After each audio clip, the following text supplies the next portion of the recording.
یا خدا تو ہی میرے علم کو بالا کر دے،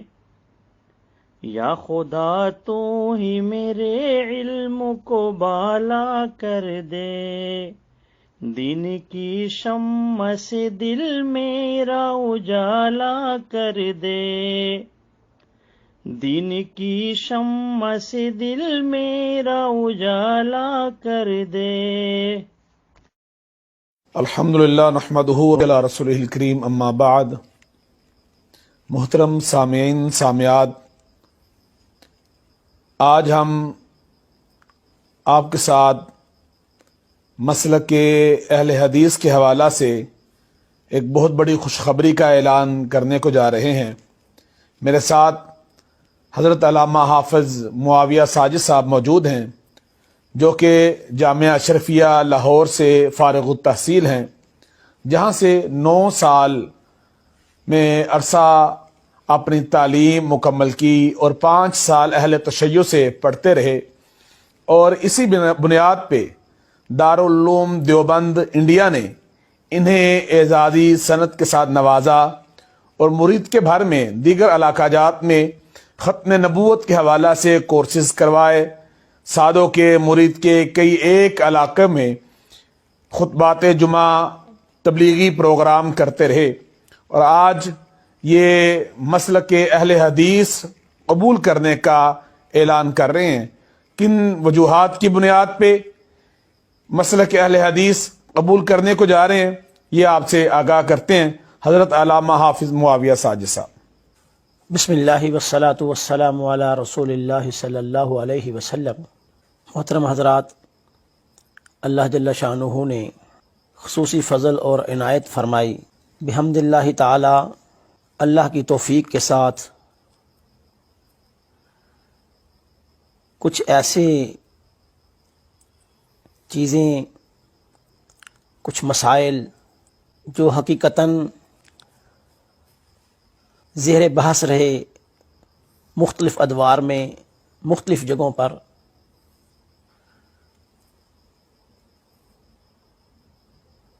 جنہوں نے مجھے اس بات کی طرف متوجہ کیا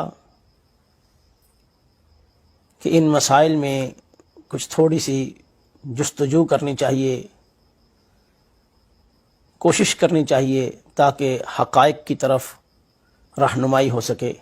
حضرت مولانا اسماعیل محمدی صاحب مسلک علماء دیوبند کے ایک مشہور مناظر عالم دین ہیں، فوت ہو چکے، اللہ ان کی قبر کو منور کرے۔ ان کے ساتھ کچھ مسائل پر الجھاؤ ہوا۔ میرے مسلک کے علماء نے مجھے اس بات پر مجبور کیا کہ آپ اکابرین کے حوالے سے بات کرتے ہیں، یہ مناسب بات نہیں ہے۔ میں نے کہا اکابرین کی تعظیم اپنی جگہ پر بجا ہے، لیکن اکابر پرستی جائز نہیں ہے۔ میری بات پر بہت سارا معاملہ بگڑا، علماء نے میرا بائیکاٹ کیا، اور باقاعدہ طور پر اشتہار شائع کیے گئے کہ یہ کرائے کا مولوی ہے۔ لیکن وہی بات جب علامہ ڈاکٹر خالد محمود صاحب نے کی تو سب نے ان کی بات کی تائید کی۔ فرق صرف یہ تھا کہ بڑے تھے، بڑوں کی بات کو انہوں نے لیا اور مجھے کہا کہ تم اختلاف کیوں کرتے ہو؟ چونکہ قرآن و سنت کی بات جب ہو اور حدیث جہاں پر آ جائے، قرآن کی آیت آ جائے، وہاں پر پھر اکابرین کی بات نہیں لی جاتی۔ سید عطا اللہ شاہ بخاری رحمۃ اللہ علیہ کے بڑے بیٹے حضرت ابو معاویہ ابو ذر بخاری رحمۃ اللہ علیہ نے بانگ دہل یہ بات کہی کہ میں آپ کے سامنے حدیث پیش کرتا ہوں، قرآن کی آیت پیش کرتا ہوں، آپ میرے سامنے اکابر پیش کرتے ہو۔ فرمانے لگے کہ میں اپنے ابا سے بڑا اکابر کسی کو نہیں سمجھتا، اگر قرآن اور حدیث کے مقابلے پر میرے ابا کی بات بھی آئے گی تو میں اس کو بھی پیشاب کی دھاری پر رکھوں گا، قبول نہیں کروں گا۔ ہمارے ہاں چونکہ اکابر پرستی کی طرف رجحان زیادہ ہو جاتا ہے، جہاں اکابر کی بات آ جائے وہاں خاموشی اختیار کی جائے، نہیں بھئی جہاں قرآن و سنت کی بات آئے وہاں پر خاموشی اختیار کرنی چاہیے۔ اور بہت ساری وجوہات ہیں جامعہ اشرفیہ میں میرا جانا ہوا، اکثر چونکہ میں وہاں پڑھتا رہا ہوں، آنا جانا رہتا ہے۔ ایک طلاق کے مسئلے میں وہاں گیا تو دارالافتاء میں یہ گفتگو ہو رہی تھی۔ حضرت فرما رہے تھے کہ بھائی طلاق ثلاثہ کے مسئلے پر نظر ثانی کرو، اگر آپ اس مسئلے پر سختی رکھو گے اسی طرح تو لوگ تو اہل حدیث ہوتے چلے جائیں گے۔ تو مجھے سوچنے پر مجبور ہونا پڑا کہ کون سی ایسی بات ہے جس کے اوپر نظر ثانی کی جا رہی ہے۔ اس طرح کے دیگر مسائل، اور خصوصی طور پر سب سے اہم مسئلہ جو ہے وہ یہ ہے کہ یہاں پر ختم نبوت کورس پڑھاتے ہوئے حضرت مولانا یوسف سارم صاحب کے ساتھ میری فاتحہ خلف الامام پر گفتگو ہوئی، اور جس پوائنٹ پر میں نے ان کے ساتھ گفتگو کی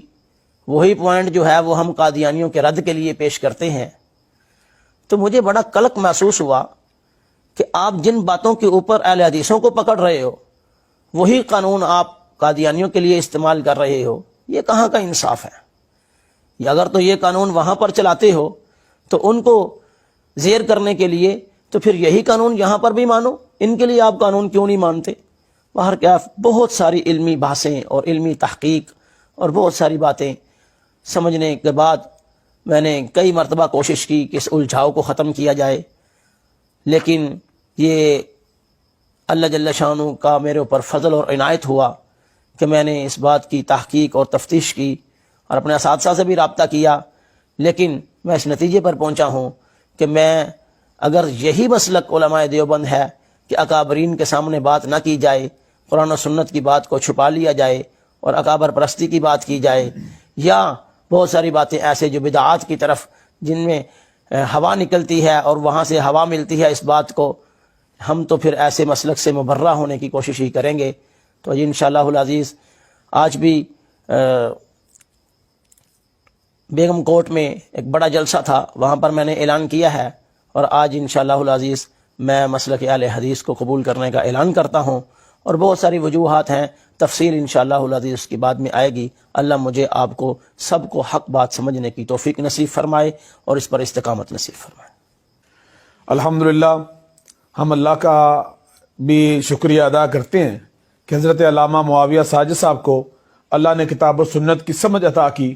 اور یہ پہلے انسان نہیں ہیں، پہلے عالم دین نہیں ہیں، ان سے پہلے دیوبند کے اکابرین میں سے حضرت مفتی عبد الرحمن رحمانی صاحب، حضرت علامہ سیف اللہ خالد ملتانی صاحب، حضرت سید انور شاہ کاشمیری رحمہ اللہ، ان کے پوتا جان سید عتیق الرحمان شاہ محمدی صاحب، اس طرح کے دیگر سینکڑوں ہزاروں علماء کرام موجود ہیں جنہوں نے احناف کو چھوڑ کے خالصتاً کتاب و سنت کے ساتھ لاؤ لگائی اور کتاب و سنت کو ہی اپنا اوڑھنا بچھونا بنانے کا اعلان کیا، اور آج کے دن تک اسی چیز کے اوپر گامزن ہے۔ اللہ مزید استقامت عطا فرمائے۔ ہم حافظ معاویہ ساجد صاحب کا بھی شکریہ ادا کرتے ہیں، اور دیگر علماء دیوبند جنہوں نے مسلک حق اہل حدیث قبول کرنے کا اعلان کیا، ان کے لیے بھی دعا گو ہیں۔ اللہ ہم سب کو خالصتاً کتاب اللہ حدیث رسول اللہ کے مطابق عمل کرنے کی توفیق نصیب فرمائے۔ السلام علیکم ورحمۃ اللہ وبرکاتہ۔